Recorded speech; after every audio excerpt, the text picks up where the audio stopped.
الحمد لله نحمده ونستعينه ونستغفره ونؤمن به ونتوكل عليه ونعوذ بالله من شرور أنفسنا ومن سيئات أعمالنا من يهده الله فلا مضل له ومن يضلله فلا هادي له ونشهد أن لا إله إلا الله ونشهد أن محمدا عبده ورسوله أما بعد فقد قال الله تبارك وتعالى في القرآن المجيد والفرقان الحميد أعوذ بالله من الشيطان الرجيم بسم الله الرحمن الرحيم إن عدة الشهور عند الله 12 شهرا في كتاب الله يوم خلق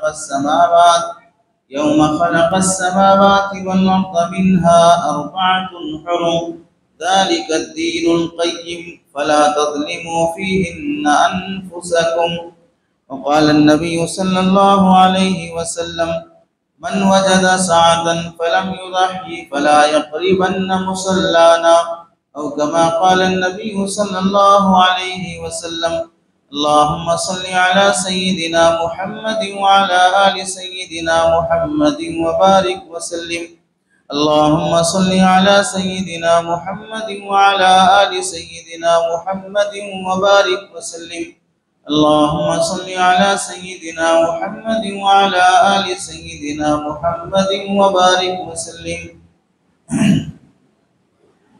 میرے محترم عزیزوں، بزرگوں اور دوستوں، قرآن مجید کی آیت اور حدیث پاک کی روشنی میں آپ حضرات کے سامنے 2 باتیں عرض کرنی ہیں۔ پہلی بات ہے ماہ ذی الحجہ کے فضائل اور احکام سے متعلق، دوسری بات ہے قربانی کے فضائل اور اس کے ضروری مسائل سے متعلق۔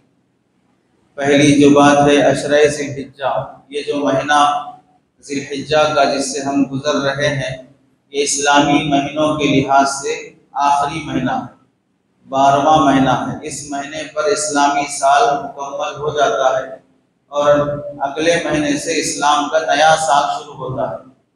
اس لحاظ سے بھی ہمیں فکر کرنا چاہیے کہ ہماری زندگی کا 1 سال ہم سے گھٹ گیا، ختم ہو گیا، ہم قبر کے قریب ہو گئے، موت کے قریب ہو گئے۔ اس سال میں ہم نے کیا کمایا، کیا کھویا، کیا پایا، اس کی فکر کرنا چاہیے۔ کتنا ہم نے اللہ کو منایا۔ انگریزی مہینوں کے حساب سے کسی کے کھونے اور پانے کا اعتبار نہیں کیا جائے گا۔ صحیح انسان وہ ہے جو عربی مہینے کے لحاظ سے رمضان ہو، روزہ ہو، زکوٰۃ ہو، حج ہو، قربانی ہو، یہ سارے مسائل، بچے کا بالغ ہونا ہو، لڑکی کا بالغہ ہونا ہو، یہ سب اسلامی ڈیٹ اور مہینے کے حساب سے طے ہوتا ہے۔ تو اس لحاظ سے اسلامی مہینے کے لحاظ سے 12واں مہینہ ختم ہو رہا ہے۔ اگلا مہینہ نیا سال شروع ہوگا، 1446 ختم ہو کر 1447 شروع ہوگا۔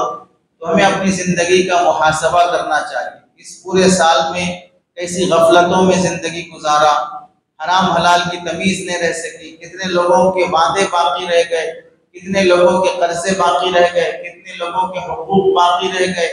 آدمی کو اپنے اللہ کے سامنے کھڑے ہونے سے پہلے اپنا محاسبہ کر لینا چاہیے۔ جب کھڑا کر کے پوچھا جائے گا تو اس کے بعد جواب دینے کے قابل بھی نہیں رہیں گے۔ وقت سے پہلے آدمی تیاری کر لیتا ہے تو پھر وقت آنے پر شرمندہ نہیں ہوتا ہے۔ جن کاموں کی، جن چیزوں کی، جن لوگوں کی، جس وقت کی وقت پر قدر کرنا چاہیے، قدر نہ کرنے کے بعد جب وہ ہم سے چھوٹ جاتے ہیں، ہم ان سے محروم ہو جاتے ہیں، اس کے بعد اس کی قدر کرنا قدر شمار نہیں ہوتا ہے بلکہ افسوس اور شرمندگی شمار ہوتی ہے۔ اب کیا قدر کرو جب تو ہاتھ سے چلا گیا وقت۔ جوانی کا وقت تھا کچھ کر لیتے، صحت کا وقت تھا کچھ کر لیتے، فرصت کا وقت تھا کچھ کر لیتے۔ آدمی ان اوقات کو ضائع کر دیا، اب بیماریوں میں بول رہا ہے کہ ہمیں صحت دیتا اللہ تو ہم ایسا کر کے دکھاتے، ویسا کر کے دکھاتے۔ غریبی آ گئی تو آپ بول رہے ہیں کہ ہمارے ہاتھ میں کچھ ہوتا تو ہم یہ خرید دیتے، وہ کر دیتے، یہ کر دیتے۔ جب مال دولت تھی تو تب تو زکوٰۃ بھی دینے تیار نہیں ہوئے، اپنے پڑوسیوں کا حق دینے تیار نہیں ہوئے، پارٹنر کا حصہ دینے تیار نہیں ہوئے، بہنوں کی وراثت دینے تیار نہیں ہوئے۔ تو آدمی نعمت سے محروم ہونے کے بعد نعمت پر عمل کرنے کے جذبے ظاہر کرتا ہے، وہ نادانی اور بے وقوفی ہے۔ اب اس افسوس پر، اس ندامت اور شرمندگی پر وہ نعمت واپس ملنے والی نہیں ہے، کیونکہ اللہ آزماتے ہیں دینے کے بعد، جب ناکام نکلا تبھی چھین لیتے ہیں واپس۔ اس لیے ہمیں اس مہینے کی بہت اہتمام سے، اس لحاظ سے بھی قدر کرنا چاہیے کہ یہ مہینہ ہماری زندگی کا 1 سال مکمل کرنے والا مہینہ ہے۔ دوسری بات اس لحاظ سے بھی کہ اللہ تعالیٰ نے اسلام کے اندر 12 مہینے بنائے اور ان میں سے 4 مہینے اللہ نے بہت محترم بنائے ہیں، احترام والے مہینے۔ احترام والے مہینے ذی قعدہ، ذی الحجہ، محرم اور رجب، یہ 4 مہینے اللہ کے نزدیک محترم مہینے شمار ہوتے ہیں۔ ان مہینوں کا حکم یہ ہے کہ ان مہینوں میں پہلی بات کہ لڑائی جھگڑے نہیں کرنا، قتل و قتال حرام۔ دوسری بات ان مہینوں کا عزت اور احترام کرنا۔ عزت اور احترام یہ ہے کہ ان مہینوں میں دوسرے مہینوں کے مقابلے میں گناہ نہیں کرنا۔ آدمی اگر مسجد کا احترام کرتا ہے تو زور سے بات نہیں کرتا، اللہ کا گھر ہے، ادب کی جگہ ہے، یہاں آواز سے بات مت کرو۔ کسی بڑے کی عزت اور احترام کرتا ہے تو پھر اس بڑے آدمی کے سامنے چیخ اور پکار کے بات نہیں کرتا، ادب و احترام کرو۔ پتہ کیا چلا، انسان کی عزت ہے اس کے سامنے زور سے نہیں بولے گا، جگہ کی عزت ہے وہاں زور سے نہیں پکارے گا۔ ایسے ہی اس وقت کی عزت ہے تو پھر اس موقع پر بھی آدمی گناہ نہیں کرے گا۔ اس کا احترام یہ ہے، جیسے مثال کے طور پر روزہ افطار کرنے کا ٹائم ہے، دعا قبولیت کا وقت ہے، اس موقع پر کوئی آدمی موبائل دیکھ رہا ہے، لطیفے بول رہا ہے، چٹکلے بول رہا ہے، ہنسی مذاق کر رہا ہے، تو لوگ کیا کہیں گے؟ شرم نہیں آتی؟ افطار کا وقت ہے، دعا کا وقت ہے، کن کاموں میں لگے ہوئے ہو؟ پتہ کیا چلا، یہ وقت محترم ہے، ان موقعوں پر یہ چھچورے کام نہیں کرنا چاہیے۔ ایسے ہی ذی الحجہ کا مہینہ محترم مہینہ ہے، اس مہینے کا احترام یہ ہے کہ چھچوری حرکتیں نہ کریں جو عام دنوں میں کر لیا کرتے تھے۔ عام دنوں میں پابندی کے ساتھ 5 وقت جماعت سے نماز نہیں پڑھتے تھے، ان مہینوں میں تو کم از کم جو حرمت والے مہینے، ان مہینوں میں کم از کم پابندی کر لیں، صف اول کا اہتمام کر لیں، تکبیر اولیٰ کا اہتمام کر لیں۔ کیا افسوس نہیں ہوگا جو کرتا پیجامہ داڑھی سب کچھ رکھے ہوں، دین کی خدمت کرنے والے ہوں، علم والے شمار ہوتے ہوں، دیندار شمار ہوتے ہوں، ان لوگوں کو بھی مسجد میں پہلی صف میں جماعت میں ڈھونڈنا مشکل ہو جائے، وہ نظر نہیں آ رہے ہیں۔ چھوٹے بچے نظر آ رہے ہیں، داڑھی منڈے ہوئے نظر آ رہے ہیں، لیکن وہ لوگ جو دیندار شمار ہوتے ہیں وہ پہلی صف میں نظر نہیں آ رہے ہیں، وہ جماعت سے نماز پڑھنے میں نظر نہیں آ رہے ہیں، تو پھر افسوس نہیں ہوگا؟ یہ کون سی دینداری ہے کہ افضل اوقات میں جہاں اہتمام دکھانا چاہیے تھا وہاں پر یہ غائب نظر آتے ہیں۔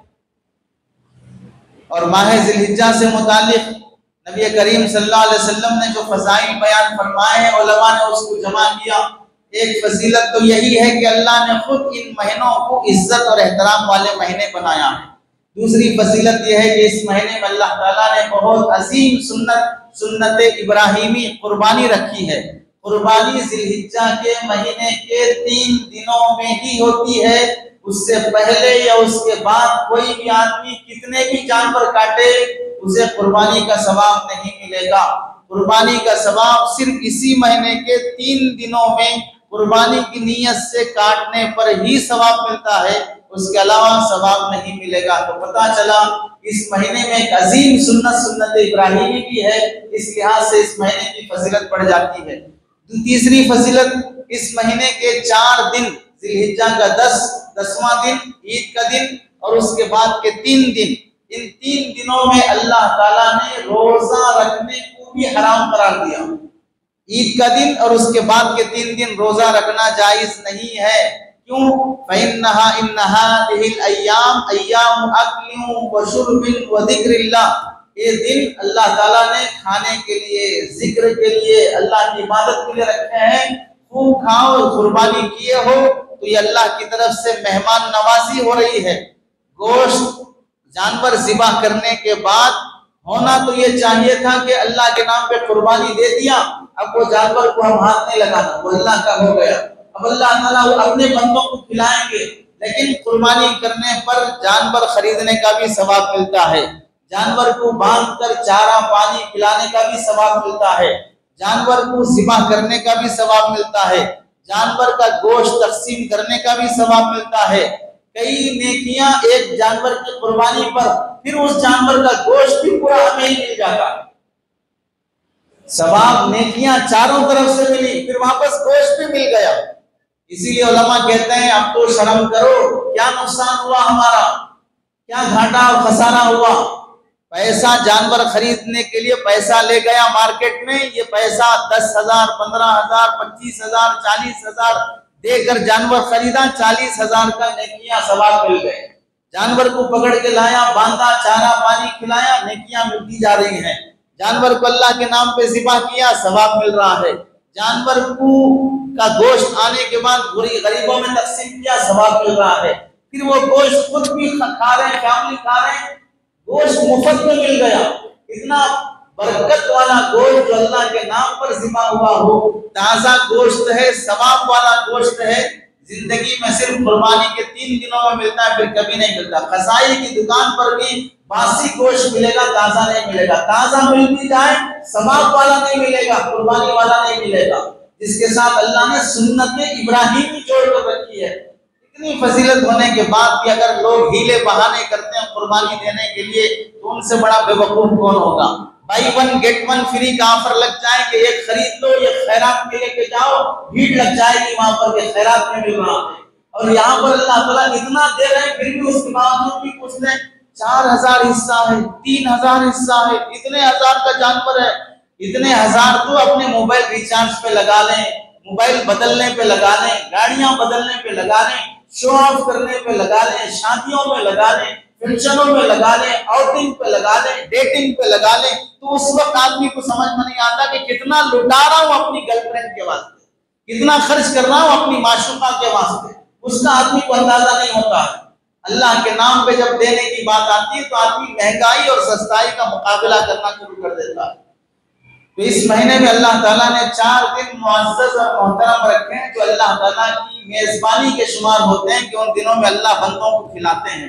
چوتھی فضیلت یہ ہے کہ اس مہینے میں اللہ تعالیٰ نے اسلام کے 4 بنیادی ارکان میں سے ایک اہم رکن حج اسی مہینے میں رکھا ہے۔ ذی الحجہ کے مہینے میں ہی حج ادا ہوتا ہے، اس سے پہلے بھی نہیں ہوگا، اس کے بعد بھی نہیں ہوگا۔ 9 ذی الحجہ کو وقوف عرفہ ہے، 8 ذی الحجہ کو مینا جانا ہے، 10 ذی الحجہ کو پھر مینا آنا ہے، اور مزدلفہ عرفہ مینا کا سفر کرنا ہے۔ یہ صرف اسی مہینے کے خاص 5 دن کے اندر ہوگا، جو اسلام کا اہم رکن ہے۔ رمضان کی فضیلت اسلام کا ایک رکن روزے کی وجہ سے رمضان کا مقام بڑھ گیا۔ ذی الحجہ کی فضیلت اسلام کا ایک دوسرا رکن حج کی وجہ سے ذی الحجہ کا مقام بڑھ گیا، کہ حج ایسی عبادت ہے، روزہ تو پوری دنیا میں جو آدمی جس ملک میں ہے، جہاں ہے وہی رکھ سکتا ہے، سمندر میں وہی روزہ رکھ لو، جنگل میں وہی روزہ رکھ لو، گاؤں دیہات میں وہی روزہ رکھ لو، لیکن حج ایسی عبادت ہے، سمندر کے جزیرے میں رہنے والا، جنگل میں رہنے والا، شہر میں رہنے والا، حتیٰ کہ مکہ مکرمہ مدینہ منورہ میں بھی رہنے والا، جہاں آنے کو کہے ہیں وہی آئے گا تو ہی حج ہوگا، ورنہ حج ادا نہیں ہوگا۔ اللہ نے بہت اہم رکن اسلام کا حج اسی مہینے میں رکھا ہے، اس لحاظ سے ذی الحجہ کی فضیلت بڑھ جاتی ہے۔ 5ویں چیز، اللہ تعالیٰ نے اس مہینے میں 5 دن میں اللہ نے تکبیرات تشریق رکھے ہیں۔ اللہ اکبر، اللہ اکبر، لا الہ الا اللہ، واللہ اکبر، اللہ اکبر وللہ الحمد۔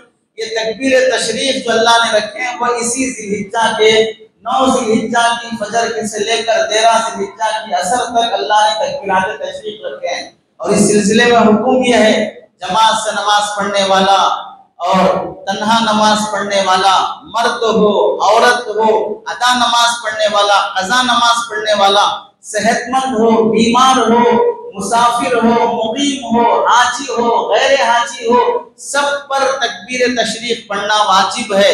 امام بھول جائیں تو مقتدی یاد دلائے۔ خواتین گھروں میں جو رہتی ہیں انہیں تکبیر تشریف کے احکام معلوم تک بھی نہیں ہوتے ہیں، واجب ہے تکبیر تشریف پڑھنا۔ بھول جائیں تو جب یاد آئے فوراً پڑھنا ضروری ہے، لیکن عورتوں کو پتہ بھی نہیں ہوتا ہے کہ ان 5 دنوں میں اس تکبیر کا پڑھنا اللہ نے فرض واجب کا درجہ دیا ہے۔ ہماری ذمہ داری ہے خواتین کو بتانا، ہماری ذمہ داری ہے واجب احکام سے تو واقف کرائیں۔ ہم جماعت سے نماز اگر چھوٹ جائے تو ہم بھول جاتے ہیں، ان پر تو جماعت ہی نہیں ہے، تنہا نماز پڑھتی ہیں تو انہیں کہاں سے یاد آئے گا؟ ہر نماز کا الارم رکھ لینا، الارم پر تکبیر تشریف کا نام لکھ کے رکھ لینا کہ مجھے ان 5 دنوں میں تکبیر تشریف پڑھنا واجب ہے، چھوٹ جائے گناہگار ہوگی عورت، مرد اگر نہ پڑھے گنہگار ہوگا، تو واجب ذمہ داری ہے اسے ادا کرنے کا اہتمام۔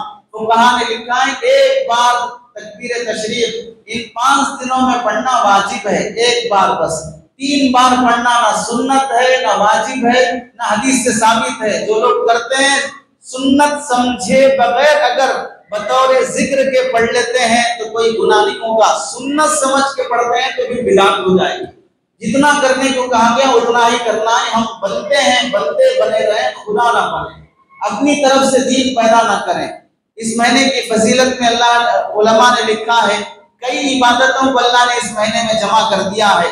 نماز تو 5 وقت اس مہینے میں بھی فرض ہے، اور اس مہینے کے شروع کے 9 دنوں کے روزے کی بھی فضیلت ہے۔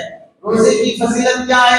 حدیث میں آتا ہے کہ جو بندہ 1 ذی الحجہ سے لے کر 9 ذی الحجہ تک روزے کا اہتمام کرتا ہے تو اللہ ایک روزے پر 1 سال کی عبادت کا ثواب لکھتے ہیں، ایک روزے پر 1 سال کی عبادت کا ثواب لکھتے ہیں۔ تو روزوں کا اہتمام، اور 9 ذی الحجہ کا عرفہ کا جو روزہ ہے اس روزے کے رکھنے پر اللہ تعالیٰ 2 سال کے گناہ معاف فرما دیتے ہیں، جو گزرا ہوا سال، اور یہ مہینہ اس سال کا ختم ہے، اینڈ ہے، تو اللہ نے کتنا بڑا احسان کیا اس امت پر کہ عرفہ کا روزہ رکھ لو، اس سال جو تمہارا یہ ختم ہو رہا ہے، سال کے ختم پر میں گناہ معاف کرنے کے لیے عبادت دے رہا ہوں۔ کتنی غفلتوں میں گزاری زندگی، کتنی نمازیں چھوڑ کے گزاری، سال بھر کتنے جھوٹ بولا ہے، کتنا دھوکہ دیا ہے، کتنی حرام خوری کیا ہے، تو اللہ نے عبادت رکھی ہے اس آخری مہینے میں، روزوں کا اہتمام کر لو، توبہ استغفار کر لو، سال بھر کے گناہ بخشے جائیں گے، اگلے سال کے بھی اللہ تعالیٰ گناہ معاف فرما دیتے ہیں۔ اگلا سال تو آیا ہی نہیں، گناہ کیا ہی نہیں، پھر کیسے معاف ہو جائیں گے؟ مولا علی قاری رحمۃ اللہ علیہ لکھتے ہیں کہ اگلے سال اللہ تعالیٰ گناہوں سے بچا لیں گے۔ گناہوں سے بچانے کا مطلب یہ ہوا اللہ تعالیٰ ایسے اسباب دیں گے کہ آدمی نیک بنتا جائے گا۔ ظاہر سی بات ہے، سال گزر رہا ہے، قبر سے قریب ہو رہا ہے، اب تو نیکی کے راستے، ہدایت کے راستے ملنا چاہیے انسان کو، تو اللہ نے روزے ایسے فٹ کر کے رکھ دیے، سال ختم ہونے سے پہلے بخشش کا نظام، سال شروع ہونے سے پہلے پھر گناہوں سے بچانے کا نظام۔ تو عرفہ کے روزے کا اہتمام ہر مسلمان مرد اور عورت کو اہتمام سے کرنا چاہیے۔ مسجدوں میں افطار کا نظام ہو تو بہتر ہے، سیرن کا نظام ہو تو ان 9 دنوں میں سیرن بجانے کا نظام بہت بہتر ہے، تاکہ لوگوں کو اوقات سحری اور افطاری کا نظام معلوم ہو، گھروں میں ترغیب ہو۔ گرمی کا موسم بھی ختم ہوا، بارش اور سردی کا ٹھنڈا موسم بھی شروع ہوا، اس کے باوجود بھی اگر ہم ان موقعوں کا اہتمام نہ کریں اور پورے سال کی طرح چرتے ہی رہیں، اور پھر اس کے بعد بیماریاں آ جائیں، شوگر آ جائے، بی پی آ جائے، فلاں آ جائے۔ اللہ کے نبی علیہ السلام نے تو ہر مہینے کے 3 روزے سنت اہتمام سے رکھا کرتے تھے، پیر اور جمعرات کا روزہ رکھا کرتے تھے۔ جن صحابہ نے ان کا اہتمام کیا انہیں تو کوئی شوگر نہیں آیا، انہیں کوئی بی پی نہیں آئی، انہیں کوئی ہارٹ اٹیک نہیں آیا۔ ہم نے کھانے کی پوری سنتیں یاد رکھی ہیں، دعوت کھانا سنت، ولیمہ قبول کرنا سنت، فلاں کے یہاں جا کے ٹکا کے کھانا سنت، روزے رکھنا بھی سنت ہے، وہ کبھی یاد نہیں رہا۔ کبھی پیر کا دن آیا، بیوی سے کہا آج روزہ رکھنا بھی سنت ہے، جمعرات آئی، کبھی بیوی سے کہا آج روزہ رکھنا بھی سنت ہے، فلاں نے دعوت دے دی تو ٹپ ٹاپ سے بن سور کر پرانی شیروانی میں نیا نواب بن کے جانا، یہ سنت یاد رہا ہے۔ ظاہر سی بات ہے کہ یہ سنتیں کھانے کی یاد رہی تو اللہ نے ویسے ہی فیصلے کیے، بیماریوں پہ بیماریاں آ رہی ہیں۔ بھوکی رہنے کی سنتیں یاد نہیں رہی تو کوئی صحت مند نظر نہیں آتا ہے۔ جوانی میں ہی بال سفید ہو رہے ہیں، شوگر آ رہا ہے، گھٹنوں کا درد شروع ہو رہا ہے، نظر کمزور پڑتی جا رہی ہے، شادی کے قابل تک بھی نہیں رہ رہے، ایسی نوسط آ رہی نوجوان۔ کیونکہ کھانے کے بعد ظاہر سی بات ہے کہ شہوت بڑھتی ہے، غلط راستوں میں بڑھتے ہیں۔ شادی شدہ ہے تو ٹھیک ہے، غیر شادی شدہ ہے تو غلط راستوں سے خواہشات پورے کرتے ہیں تو پھر شادی کے قابل بھی نہیں رہتے۔ بڑی حکمتیں ہوتی ہیں نبی کریم صلی اللہ علیہ وسلم کی سنتوں میں۔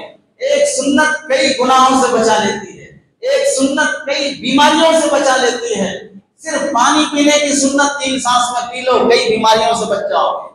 کھانا کھانے کی سنت سلیقے اور ادب سے کھا لو، کئی بیماریوں سے بچ سکتے ہو۔ تو اللہ نے روزہ رکھا ہے اس مہینے کے اندر، صدقہ خیرات کرنے کا اہتمام کرنا، اس کا ثواب بھی بڑھ جاتا ہے۔ حج بڑی عبادت ہے، وہ بھی اللہ نے اس مہینے میں رکھی ہے۔ ان وجوہات سے اللہ تعالیٰ نے فرمایا کہ رمضان کے آخری اشرہ، علماء نے لکھا ہے رمضان کے آخری اشرے کا اعتکاف جس طرح بزرگان دین اور نبی کریم صلی اللہ علیہ وسلم اہتمام سے کیا کرتے تھے، ذی الحجہ کے پہلے اشرے کی عبادت بھی ویسے اہتمام سے کرتے تھے۔ آخری اشرہ شروع ہو گیا تو لوگ اعتکاف میں بیٹھتے ہیں، تلاوت بڑھا دیتے ہیں، ذکر بڑھا دیتے ہیں۔ یہ دیندار لوگوں کی بات کہہ رہے ہیں۔ جو دنیا دار لوگ ہیں ان کے تو بازار گرم ہو جاتے ہیں، شاپنگیں بڑھ جاتے ہیں، آبادی بڑھ جاتی ہے، وہ لوگ کوئی آئیڈیل نہیں ہوتے ہیں۔ بے حیا قسم کے لوگوں کو نمونہ بنانے والے لوگ بھی خود بے حیا ہوتے ہیں۔ دیندار قسم کے لوگوں کو آئیڈیل بنانے والے خود دیندار ہوتے ہیں۔ آدمی جس لائن کا ہوتا ہے اسی لائن کے لوگوں کو فالو کرتا ہے۔ تو اللہ کے نبی علیہ السلام نے فرمایا کہ اس مہینے کا احترام ایسا ہے، حدیث میں آتا ہے ان احرم الشہور شہرکم ھذا، پورے مہینوں میں سب سے محترم مہینہ یہ ذی الحجہ کا مہینہ ہے۔ وَإِنَّ أَحْرَمَ الْبَلَدِ بَلَدُكُمْ هَذَا، پوری جگہوں اور شہروں میں سب سے محترم شہر یہ کعبۃ مکہ مکرمہ ہے۔ وَإِنَّ دِمَاءَكُمْ وَأَمْوَالَكُمْ عَلَيْكُمْ حَرَامٌ كَحُرْمَةِ يَوْمِكُمْ هَذَا، اور فرمایا تمہاری جان، تمہارا مال، تمہاری عزت ایسے ہی حرام اور ایک دوسرے پر محترم ہے جیسے ہم مکہ مکرمہ کا احترام کرتے ہیں، عزت کرتے ہیں، ویسے ہر شخص کی جان کا، عزت کا، مال کا احترام کرو۔ اس کی جان کا احترام کیا ہے؟ بلا وجہ کسی کو قتل مت کرو۔ اس کی عزت کا احترام کیا ہے؟ کہ اس کی غیبت مت کرو، پگڑیاں نہ اچھالو، بدنام نہ کرو۔ کسی کام کا لائق نہیں ہے، نہ چہرے پہ داڑھی ہے، نہ گھر میں سنت والی زندگی ہے، نہ کاروبار سنت کے مطابق ہے، نہ زندگی سنت کے مطابق ہے، مسلمان کہلانے کے لائق بھی نہیں ہے، تھوکے جانے کے بھی قابل نہیں ہے۔ ایسے بے شرم بے حیا قسم کے لوگ میدانوں میں اتر کر کام کرنے والے علماء کو فون کر کر تنگ کرتے ہوئے کہتے ہیں آپ نے کالی پٹی باندھنے کے لیے کہا، اوقاف واپس آ گیا، آپ نے ریلی نکالنے کا، اوقاف واپس آ گئے، آپ نے فلاں کرنے کا، اوقاف واپس آ گئے۔ آپ کون سی گھاس اکھاڑنے کے لیے پیدا ہوئے ہو؟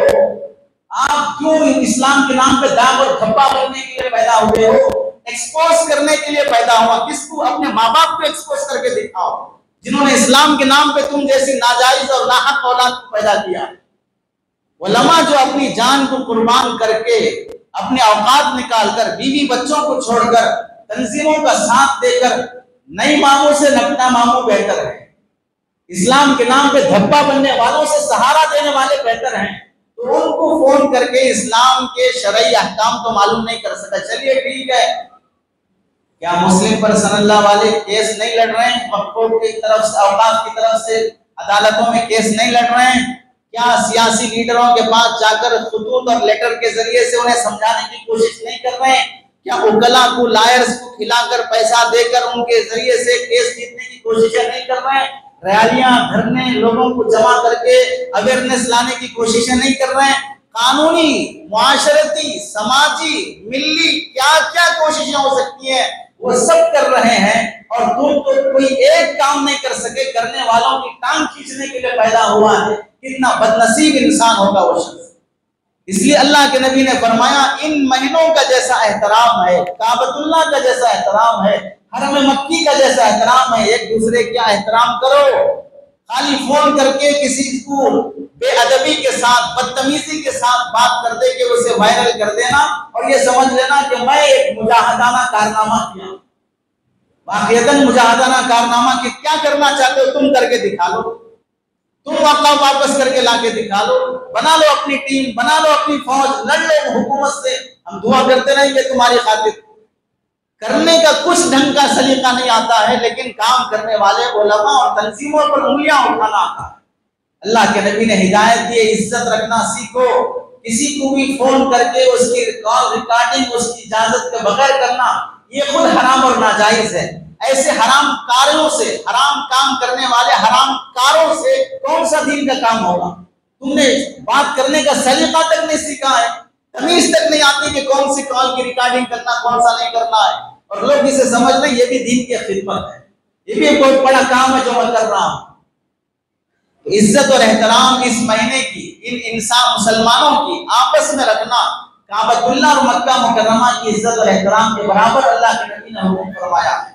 ان مہینوں کے متعلق اللہ کے نبی علیہ السلام نے جہاں اور فضیلتیں بیان فرمائی ہیں، قرآن مجید کی آیت ولیال عشر سورۃ الفجر میں اللہ نے اس مہینے کی 10 راتوں کی قسم کھائی ہے، شروع کے 10 راتوں کی۔ اس لیے علماء نے لکھا ہے رمضان المبارک کے آخری عشرے کی راتیں سب سے زیادہ افضل ہیں، کیونکہ ان راتوں میں ایک رات شب قدر بھی ہے، اور ذی الحجہ کے دنوں میں یہ 10 دن پورے 12 مہینے میں سب سے زیادہ افضل ہیں، حتیٰ کہ رمضان کے آخری عشرے کے دنوں سے بھی زیادہ ذی الحجہ کے شروع کے 10 دن زیادہ افضل ہیں، کیونکہ ان 10 دنوں میں اللہ نے یوم عرفہ رکھا ہے۔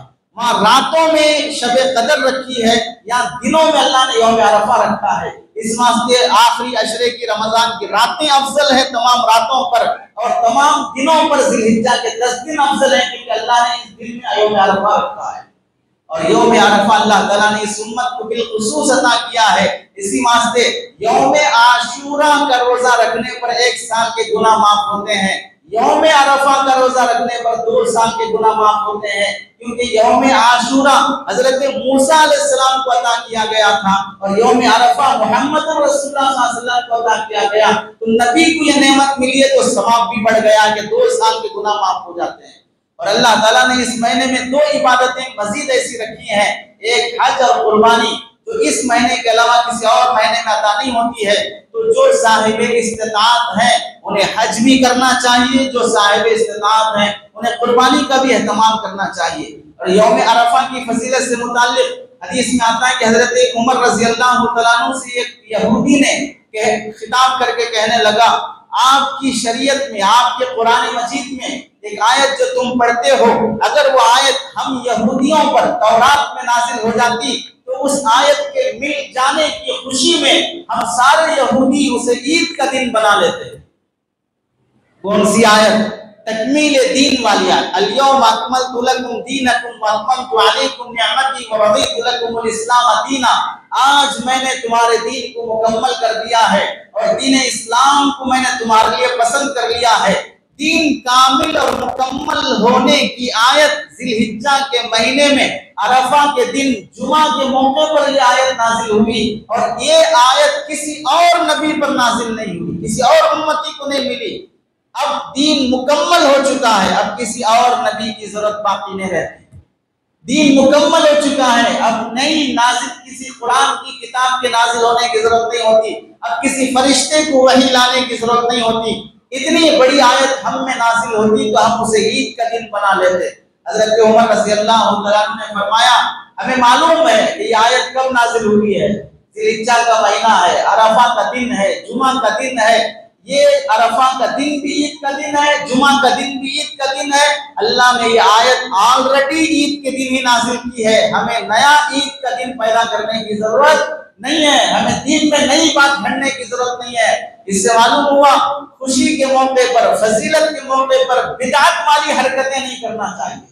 خوشی میں آ کر نئی بدعتیں ایجاد کر لینا یہ دین کا حصہ نہیں ہے، یہ دین کو بگاڑنے کا طریقہ ہے۔ اسی لیے حضرت تھانوی نے لکھا، عرفہ کی نسبت سے اگر کسی اور جگہ پر لوگ جمع ہو کر لبیک اللہم لبیک پڑھتے ہوں تو وہ ثواب نہیں ملے گا، گناہ ہوگا۔ اس واسطے کہ عرفہ میں جمع ہونا صرف حاجیوں کا حق ہے، وہ وہاں پر جمع ہوں گے، حیدرآباد میں جمع ہو گئے، بنگلور میں جمع ہو گئے، کشمیر میں جمع ہو گئے، بریلی میں جمع ہو گئے، اجمیر میں جمع ہو گئے، ایک میدان میں سارے لوگ حاجیوں کی نقل کرنا شروع کیے تو یہ سارے لوگ گنہگار ہوں گے، کیونکہ عرفہ کی تشبیہ مشابہت جائز نہیں ہے، وہ اس کا خاص مقام ہے، اس کا ثواب ہے۔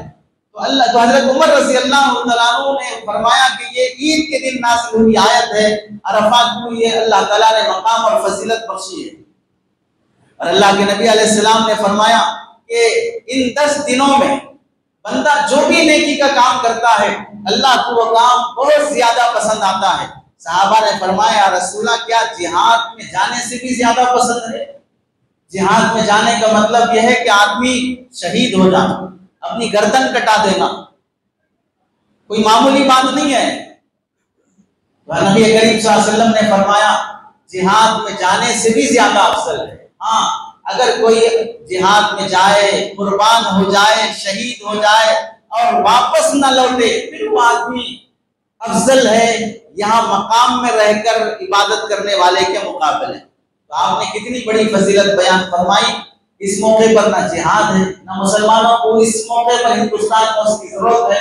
دعوت کا کام غیر مسلموں میں، مسلمانوں میں اللہ نے بہت بڑا انعام دیا ہے۔ اپنوں کو بھی سدھارو، پرائیوں سے بھی محبت سے پیش آؤ۔ اب کسی لڑنے مارنے کی ضرورت نہیں ہے۔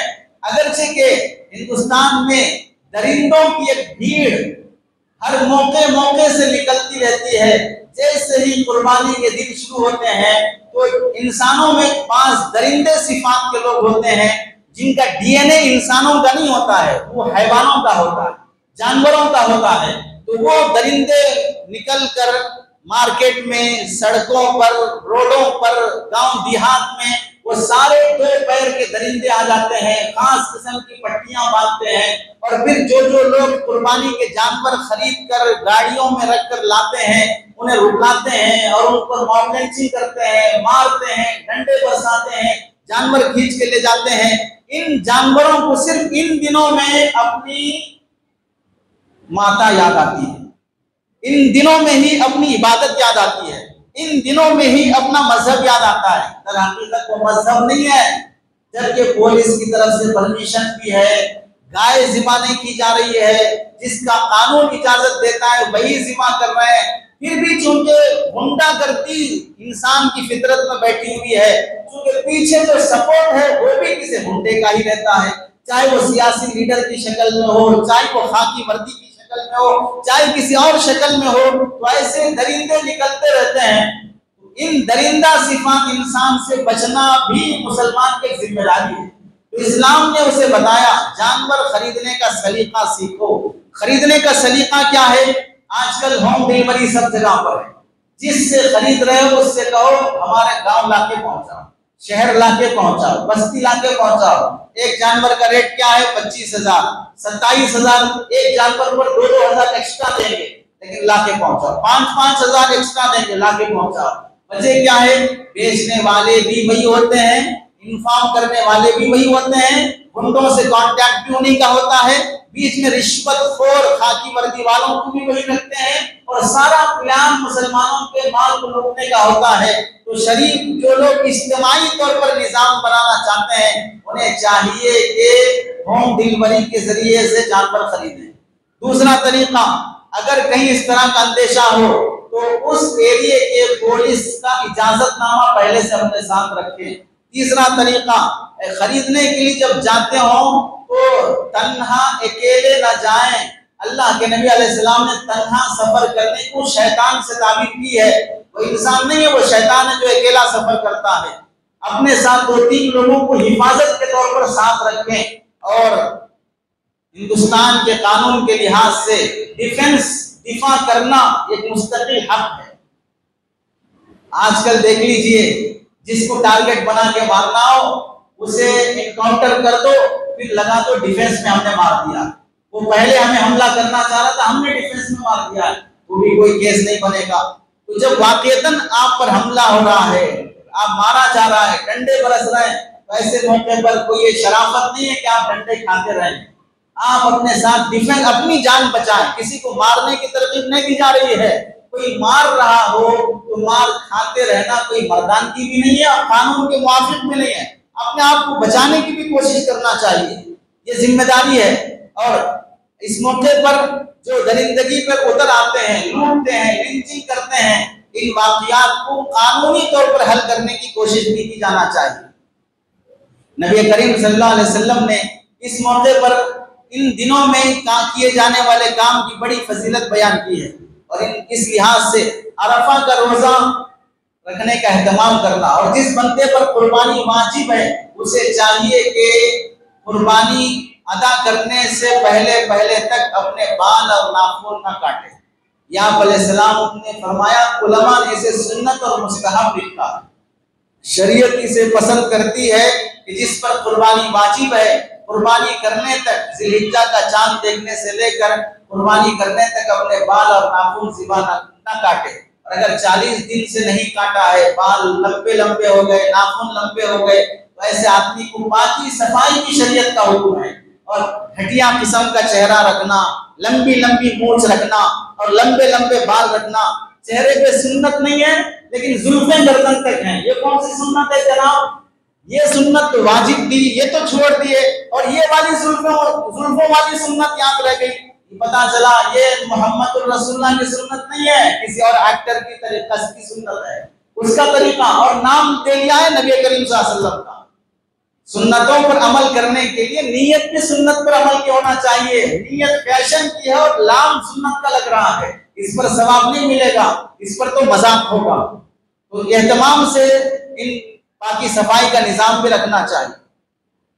قربانی سے متعلق جو باتیں عرض کرنی ہیں، اس میں اللہ تعالیٰ نے قرآن مجید میں فرمایا سورۃ الکوثر میں، اِنَّا أَعْطَيْنَاكَ الْكَوْثَرَ، ہم نے آپ کو کوثر عطا کیا ہے، فَصَلِّ لِرَبِّكَ وَانْحَرْ، اپنے رب کے لیے نماز پڑھیں اور قربانی ادا کریں۔ اس آیت میں اللہ نے نماز پڑھنے سے مراد عید کی نماز پڑھنا، وانحر سے مراد قربانی کرنا، چنانچہ عید کی نماز پڑھنا بھی واجب ہے، قربانی کرنا بھی واجب ہے۔ عید کی نماز سنت نہیں ہے، واجب ہے، ایسے ہی قربانی بھی سنت نہیں ہے، قربانی بھی واجب ہے اس آدمی پر جو صاحب نصاب ہے۔ عید کی نماز واجب ہونے کی بھی شریعت میں شرائط ہیں کہ شہر ہو، جمعہ آلریڈی ہوتی ہو، وہاں پر قاضی ہو، اتنا مجمع ہو، یہ سارے شرائط پر عید کی نماز واجب ہوتی ہے۔ ایسے ہی قربانی بھی ہر شخص پر واجب نہیں ہے، جو صاحب نصاب ہو اسی پر قربانی واجب ہوتی ہے۔ اور ایک حدیث میں آپ صلی اللہ علیہ وسلم نے فرمایا، من وجد ساعة فلم يضحي فلا يقربن مصلانا، جو آدمی استطاعت رکھتا ہو پھر بھی قربانی نہ کرے وہ ہماری عیدگاہ کے قریب بھی نہ آئے۔ اس حدیث سے معلوم ہوا اللہ کے نبی بہت سخت ناراض ہوتے ہیں اس آدمی سے جو استطاعت ہونے کے باوجود بھی قربانی نہیں کرتا۔ اگر کوئی کسی سے ناراض ہو گیا تو کیا بولتا ہے، مجھے اپنی شکل میں نہیں دکھانا، ہماری گلی میں بھی نظر نہیں آنا، ہمارے محلے میں نہیں دکھنا۔ تو آپ علیہ السلام بھی اتنے ناراض ہیں اس آدمی سے جو استطاعت کے بعد کوئی قربانی نہیں کرتا، ہماری عیدگاہ کے قریب بھی نہیں دکھنا۔ محمد رسول اللہ خود اپنی امتی سے فرما رہے ہیں، کس بات پر؟ قربانی چھوڑ دینے پر۔ لوگ بہانوں سے قربانی چھوڑ دیتے ہیں، مسائل معلوم کرنے کی کوشش بھی نہیں کرتے ہیں۔ قربانی کی فضیلت سے متعلق آپ علیہ السلام ایک حدیث میں فرماتے ہیں، قربانی کا جانور ذبح کرو، اور ان دنوں میں اللہ تعالیٰ کو جانور ذبح کرنے سے زیادہ کوئی عمل افضل اور پسندیدہ نہیں ہے۔ چنانچہ فرمایا کہ جو جانور قربانی کا ذبح ہوتا ہے کل قیامت کے دن، یہ جانور اپنے گوشت ہڈی کے ساتھ 70 گنا بڑھا کر وہ ترازو میں تولا جائے گا۔ آج آپ نے 25 کلو کا جانور خریدا، 80 کلو کا خریدا، 200 کلو کا خریدا، کل یہ جانور نیکیوں کے پلڑے میں تولا جائے گا 70 گنا بڑھا کر، قربانی کرنے والے کو اس کا ثواب دیا جائے گا۔ اور ایک حدیث میں آپ یہ حدیث جب بیان فرمائی تو حضرت عائشہ رضی اللہ تعالیٰ عنہ یا حضرت فاطمہ رضی اللہ تعالیٰ عنہ نے پوچھا، یا رسول اللہ اتنی بڑی فضیلت کہ جانور نیکیوں میں تولا جائے، یہ خاص آل بیت اور آل رسول کے لیے ہے یا پورے مسلمانوں کے لیے ہے؟ تو آپ صلی اللہ علیہ وسلم نے فرمایا یہ فضیلت خصوصاً اہل بیت کے لیے ہے اور عموماً تمام مسلمانوں کے لیے، تو سب کے لیے ثواب ہے۔ اور ایک حدیث میں آپ صلی اللہ علیہ وسلم نے فرمایا کہ جانور خریدنے پر جو پیسہ خرچ ہوتا ہے اللہ اس پر بھی اجر اور ثواب دیتے ہیں۔ نبی کریم صلی اللہ علیہ وسلم مدینہ منورہ میں 10 سال رہے اور 10 سال پابندی سے قربانی اہتمام سے دیتے رہے۔ اس سے معلوم ہوا قربانی اتنا اہم عمل ہے کہ اللہ کے نبی نے کسی سال نہیں چھوڑا۔ پیٹ پر پتھر باندھے جا رہے ہیں، غریبی ہے، 2 مہینے چولہے نہیں چل رہے ہیں، لیکن عید کے دنوں میں قربانی میں کبھی کوتاہی نہیں ہو رہی ہے۔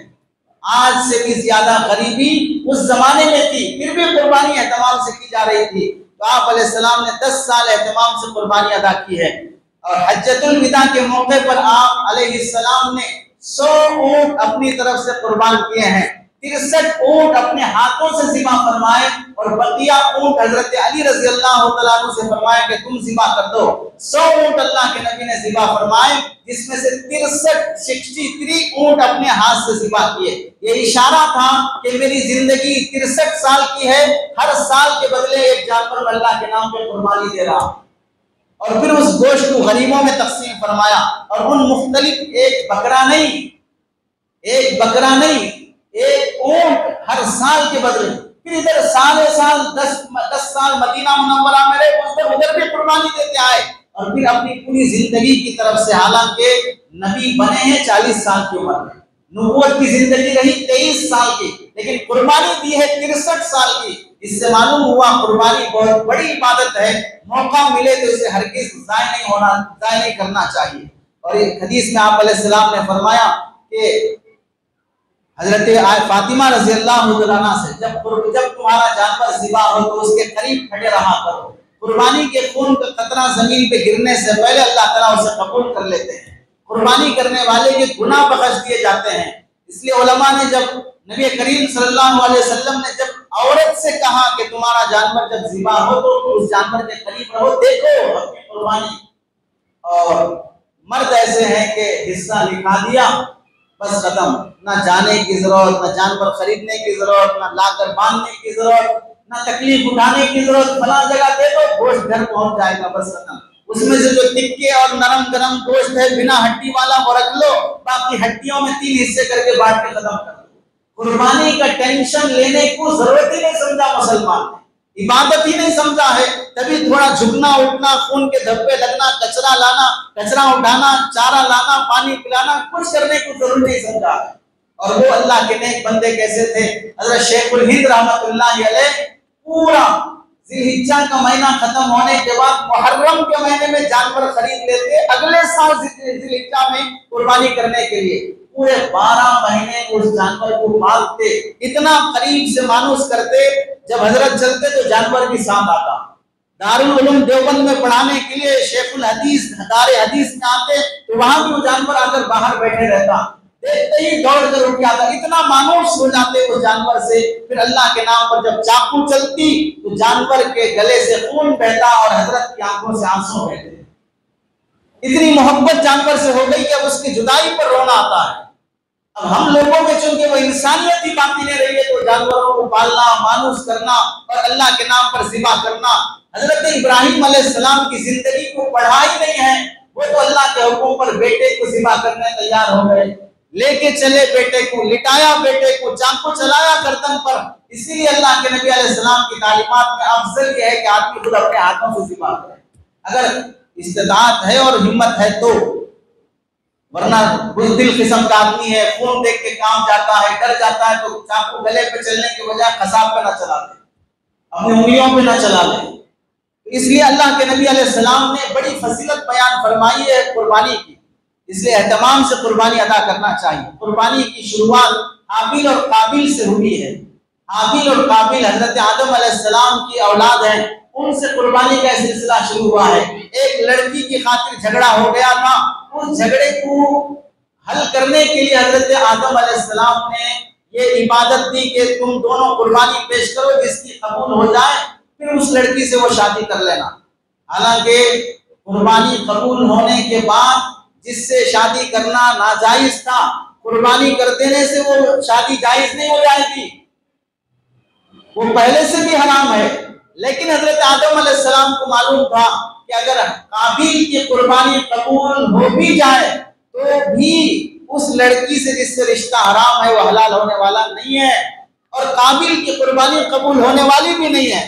کیوں قبول ہونے والی نہیں ہے؟ اس واسطے کہ وہ ناجائز مقصد کے لیے قربانی دے رہا ہے، اور ناجائز مقصد کے لیے دی جانے والی قربانیاں کبھی قبول نہیں ہوتی ہیں، جائز مقاصد کے لیے دی جانے والی قربانیاں قبول ہوتی ہیں۔ تو قربانی کا سلسلہ اللہ نے وہاں سے شروع فرمایا ہے۔ قربانی کے سلسلے میں قربانی کا مقصد ہے جب جانور اللہ کے نام پر کٹنے کے لیے تیار ہے تو مسلمان کو چاہیے کہ اللہ کے نام پر گردن جھکانے کے لیے تو تیار ہو جائے، اللہ کے نام پر اپنی انا کو مٹانے کے لیے تو تیار ہو جائے، حرام چھوڑنے کے لیے تو تیار ہو جائے، وہ اپنی جان دینے کے لیے تیار ہے، ہم حرام چھوڑنے کے لیے تیار نہیں ہیں۔ قربانی کا جانور خریدنے پر ثواب ہمیں ملے گا، چارہ کھلانے پر ثواب ہمیں ملے گا، ذبح کرنے پر ثواب ہمیں ملے گا، ثواب ہمیں مل رہا ہے، لیکن کٹتا ہے کوئی اور جانور، تو وہ جان دے رہا ہے تمہاری نیکیوں کی خاطر، اور تم اسی خدا کے سامنے چہرے پہ سنت سجانے تیار نہیں ہو، حرام چھوڑنے تیار نہیں ہو، تجارت شریعت کے مطابق کرنے تیار نہیں ہو، اسلامی معاشرہ قائم کرنے کے لیے تیار نہیں ہو، تو کس قدر افسوس کی بات ہے۔ ایسی قربانیاں زندگی بھر چلتی رہے لیکن انسان نہیں بنے گا۔ قربانی کے اسباب میں علماء نے لکھا ہے، پہلا حکم یہ ہے اللہ کے حکم پر اپنا مال، اپنی جان اور اپنی انا کو قربان کرنے کے لیے تیار ہو جانا۔ یہ قربانی کا مقصد ہے۔ ایک جانور جان دیتا ہے، تم اپنی انا کو لوٹا دو، تعلقات ٹوٹے ہوئے ہیں، بھائی بہن میں بات نہیں ہے، پڑوسیوں میں بات نہیں ہے، چھوٹا بنا لو اپنے آپ کو، آگے بڑھ جاؤ اور مل کر محبت سے ایک دوسرے سے پیش آؤ۔ قربانی قبول ہونے کے لیے ضروری ہے کہ آدمی مومن ہو، مخلص ہو اور شریعت کے مطابق قربانی کرے، احکام قربانی جانے کہ کون سے جانور کی ہوگی، کس کی نہیں ہوگی، اور معلوم کیے بغیر لوگ قربانی کے لیے لپک پڑتے ہیں تو قربانی قبول نہیں ہوتی ہے۔ شریعت میں جہالت کا کوئی اعتبار نہیں ہے، ہمیں معلوم نہیں تھا اس واسطے ایسا ہو، معلوم ہونے سے کوئی فرق نہیں پڑے گا، معلوم کرنا ضروری ہے شریعت میں کہ قربانی کے شرائط اور آداب کیا ہیں۔ قربانی کا رکن، قربانی کا نام رکن ہے اراقۃ الدم، یعنی قربانی میں اصل مقصد کیا ہے کہ جانور کا خون بہانا۔ اس کے علاوہ اگر کوئی آدمی 25,000 میں جانور ملتا ہے، جانور خریدنے کے بجائے وہ 25,000 میں کسی بیوہ عورت کو دے دیتا ہوں، وہ 25,000 میں کسی غریب کو دے دیتا ہوں، وہ 25,000 میں کسی یتیم اور کسی مسجد اور مدرسے کو دے دیتا ہوں، ٹھیک ہے دے دو، ثواب مل جائے گا، لیکن قربانی نہیں کرنے کا گناہ بہر صورت ہوگا، اور وہ جو ثواب 25,000 صدقہ دینے کا وہ ثواب کم ہے اور قربانی چھوڑنے کا گناہ اس سے زیادہ ہے، اس واسطے کہ وہ صدقہ نفل ہے اور یہ قربانی واجب ہے، اور واجب کا مقابلہ کبھی نفل نہیں کر سکتا ہے۔ نفل وہ ایکسٹرا کام ہے، میک اپ بعد میں کر لو، پہلے سڑی صورت کو صابن سے دھو لو، سڑی صورت دھو لینا یہ پہلے ضروری ہے میک اپ میں سنورنے سے پہلے، سڑی صورت پر میک اپ سجدہ نہیں ہے، تو ایسے ہی یہ واجب ادا کرنا پہلے ضروری ہے، واجب ذمے میں باقی رکھ کر بعد میں پھر یہ ساری نفل کام کرنے پر اللہ تعالیٰ ثواب دیتے ہیں۔ اور قربانی کے سلسلے میں ایک بات یہ بھی یاد رکھنا چاہیے، ایک گھر کی طرف سے اگر پورا جانور قربان کیا جائے گا، جیسے بعض لوگوں نے مشہور کر رکھا ہے کہ پورے گھر کی طرف سے ایک بکرا بھی ذبح ہو جائے گا تو سب کی قربانی ادا ہو جائے گی، ایسے اگر کوئی قربانی کرے گا، سارے گھر کے بکرے مل کر ایک بکرا ذبح کریں گے تو بھی کسی بکرے کی قربانی قبول نہیں ہوگی۔ جتنے انسان گھر میں رہتے ہیں وہ سب صاحب نصاب ہیں، تو ہر صاحب نصاب کو اپنی اپنی طرف سے واجب قربانی ادا کرنا پڑے گا۔ قربانی عبادت بدنیہ نہیں ہے، جسم سے کی جانے والی عبادت نہیں ہے، جسم سے کی جانے والی عبادت نماز ہے، جھکنا اٹھنا پڑتا ہے، روزہ ہے، بھوکے رہنا پڑتا ہے، حج ہے، چلنا پھرنا پڑتا ہے۔ قربانی عبادت مالیہ ہے، زکوٰۃ کی طرح ہے، آپ کی بیوی پر زکوٰۃ فرض ہوئی، بیوی کی زکوٰۃ الگ، آپ بزنس مین ہیں، آپ کی زکوٰۃ الگ، ماں پر زکوٰۃ ہے، ماں کی زکوٰۃ الگ، رمضان میں ہر ایک کی زکوٰۃ الگ الگ نکالا کہ نہیں نکالا، کسی نادان بے وقوف نے کہا کہ ایک کی طرف سے زکوٰۃ نکل جائے سب کی کافی ہو جائے گی، پتا چلا نہیں، غلط مسئلہ ہے، جس کے پاس مال ہے اس پر زکوٰۃ فرض ہے، ہر ایک اپنی زکوٰۃ الگ نکالے گا، ایسے ہی جس پر قربانی واجب ہے ہر ایک اپنی واجب قربانی الگ الگ ادا کرے گا۔ سارے گھر کی طرف سے ایک بکرا ذبح ہوگا، سب گنہگار ہوں گے، کسی کی طرف سے قربانی قبول نہیں ہوگی۔ سرکار دو عالم صلی اللہ علیہ وسلم نے حدیث میں کیا فرمایا؟ بڑے جانور میں 7 آدمی شریک ہو سکتے ہیں، 7 سے زیادہ شریک نہیں ہو سکتے۔ اب ایک بکرا پورے گھر کی طرف سے کافی ہے، پورے گھر میں اگر 10 ممبر ہیں تو ایک بکرا 10 ممبر کی طرف سے کافی ہو گیا، تو بڑا جانور صرف 7 آدمی کی طرف سے اور بکرا 10 آدمی کی طرف سے، تو بڑا جانور ہوا کون سا؟ پھر بڑے جانور میں تو 7 ہی ہوئے، بکرے میں 10 تک بھی آ سکتے ہیں، 20 تک بھی آ سکتے ہیں، جتنے فیملی ممبر ہیں سب شریک ہو سکتے ہیں، یہ بے وقوفی نہیں تو اور کیا ہے؟ اگر چھوٹے جانور میں 10 آدمی شریک ہو سکتے ہیں، ایک بکرا 10 کے لیے کافی ہے، تو پھر بڑے جانور میں 70 کافی ہو سکتے ہیں، تو 70 آدمی مل کے قربانی کر دے، پھر تو قربانی کا مطلب ہی کیا رہا؟ اب تو پھر یہ محترم جو بولتے ہیں کہ ایک گھر کی طرف سے پورا بکرا کافی ہو جائے گا، پھر وہ یہ بھی بولتے ہیں قربانی کے دن 3 نہیں ہے بلکہ 4 دن ہے۔ جناب علی تھوڑی کامن سینس تو یوز کرو، جب پورا گھر ایک بکرا ذبح کرے گا تو قربانی کرنے والے آلریڈی کم ہو گئے، جب قربانیاں کم ہو گئی تو چوتھے دن تک کھینچنے کی ضرورت کیا ہے؟ پہلے دن ہی سب قربان ہو کے ختم ہو جائیں گے۔ ہر آدمی قربانی دے گا تو زیادہ قربانیاں ہوں گی، تو ٹائم بھی زیادہ ہونا پڑے گا۔ اب جب آپ یہ بول رہے ہیں کہ وہ ایک ہی بکرا کافی ہے تو زیادہ ٹائم دینے کی ضرورت کیا ہے، 14 دن تک کھینچنے کی ضرورت کیا ہے؟ تو معلوم ہوا کہ حدیث کے خلاف جب جاتا ہے تو عقل ماری جاتی ہے۔ اس واسطے فقہا نے جو فرمایا کہ پورے گھر کی طرف سے ایک بکرا ہرگز کافی نہیں ہوگا، ہر صاحب نصاب پر زکات فرض، روزہ اپنا اپنا، نماز اپنی اپنی، زکات اپنی اپنی، حج اپنی اپنی، ایسے ہی قربانی بھی اپنی اپنی ہوگی، ایک سب کی طرف سے کافی نہیں ہوگا۔ یوم عرفہ کا جو روزہ رکھا جائے گا وہ انڈیا کے چاند کے حساب سے رکھا جائے گا۔ اس سال جو حج ہو رہا ہے اس میں عرفہ کا دن جمعہ کو ہی پڑ رہا ہے وہاں کے لیے۔ ہم انڈیا کے لوگ جو روزہ رکھیں گے یہاں کی تاریخ کے حساب سے روزہ رکھیں گے، سعودیہ کی تاریخ کے حساب سے روزہ نہیں رکھیں گے۔ وجہ کیا ہے؟ اللہ کے نبی نے فرمایا چاند دیکھ کر روزہ رکھو اور چاند دیکھ کر روزہ چھوڑو۔ تو ہم نے چاند مکہ مکرمہ کا دیکھا یا انڈیا کا دیکھا؟ جہاں کا چاند دیکھا وہاں کے احکام لاگو ہوں گے، اس لیے یہاں کے دن کے حساب سے روزہ رکھا جائے گا، وہاں کے حساب سے نہیں رکھا جائے گا۔ اور اختلاف سے بچنا ہو تو پورے 1 تاریخ سے لے کے 9 تاریخ تک اہتمام سے رکھ لو، ہر جگہ کے حساب سے ہو جائے گا۔ لیکن وہاں کے حساب سے دعوت دینا غلط بات ہوگی، اس واسطے کہ اگر سعودیہ کے حساب سے روزہ رکھیں گے تو افطاری اور سحری کب کریں گے؟ سعودیہ میں جب سحر کا ٹائم شروع ہوتا ہے تو یہاں بھی اس ٹائم پہ سحر کرنا، سعودیہ میں جب افطاری کا ٹائم ہوتا ہے تو یہاں بھی وہ ٹائم پہ افطار کرنا، تو 2.5 گھنٹے کا فرق ہوتا ہے۔ تو 4 بجے افطار کرو، رات میں 3 بجے سحری کر لو اور 4 بجے روزہ کھول لو، یہ غلط بات ہے۔ اسی طرح بعض لوگ یہ بھی پھیلاتے ہیں کہ بھینس کی قربانی اور کٹرے کی قربانی درست نہیں ہوگی۔ جو لوگ یہ کہتے ہیں انہیں بھینس کی عقل رہتی ہے۔ تمام جمہور امت نے لکھا ہے کہ بھینس کی قربانی، کٹرے کی قربانی، یہ سب بڑے جانور اور حلال جانوروں میں ان سب کی قربانی درست ہے۔ عجیب لوگ ہیں جو اس کی قربانی درست نہیں مانتے ہیں۔ پورے گھر کی طرف سے ایک بکرا جائز ہے، بھینس کی قربانی جائز نہیں ہے۔ البتہ بڑے جانور میں کسی کافر کو بھی ہم شریک کرنا چاہیں تو حصے دار بنا کے شریک کر لے سکتے ہیں۔ کیسی عجیب بات ہے، کافر پر قربانی واجب ہے، عبادت کے لیے ایمان شرط نہیں ہے۔ حرام مال والا بھی اگر قربانی میں شریک ہو جائے گا تو کسی کی قربانی درست نہیں ہوگی، کافر شریک ہو جائے گا تو قربانی کیسے درست ہو جائے گی؟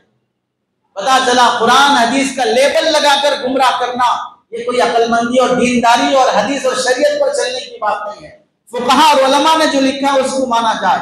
حرام مال سے اگر کوئی آدمی قربانی کرے گا تو 7 حصوں میں سے کسی ایک کی بھی قربانی حرام مال والے کی ہوگی تو 7 کی قربانی درست نہیں ہوگی۔